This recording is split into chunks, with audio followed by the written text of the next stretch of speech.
ஆண்டவர் பல அற்புதங்களை செய்திருக்கிறாரு, பல காரியங்களை உங்களுக்கு செய்து முடிச்சிருக்கிறாரு. எல்லாருக்கும் தெரிஞ்சதை நான் சொல்றேன். சிலுவைனாலே பாவ மன்னிப்பு தான். ஆமாவா இல்லைங்களா? உங்களுடைய பாவம் மன்னிக்கப்பட்டது. அப்புறம் சிலுவை என்றாலே நித்திய வாழ்வு குறிக்கிறது.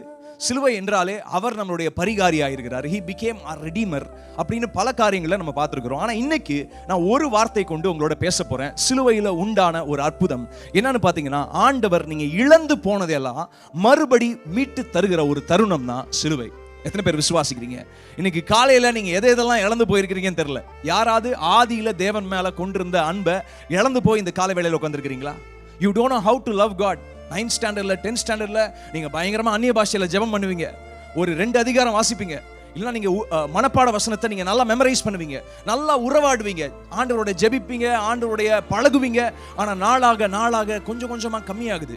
ஆண்டவர் மேல இருக்கிற அன்பு எதனால கம்மியாகுதுன்னே உங்களுக்கு தெரிய மாட்டேங்குது, ஆனா கம்மியாகுது. If you have lost the love over God, ஆண்டவருடைய அன்பு உங்கள் மேல மாறவே இல்லை. எத்தனை பேர் விசுவாசிக்கிறீங்க?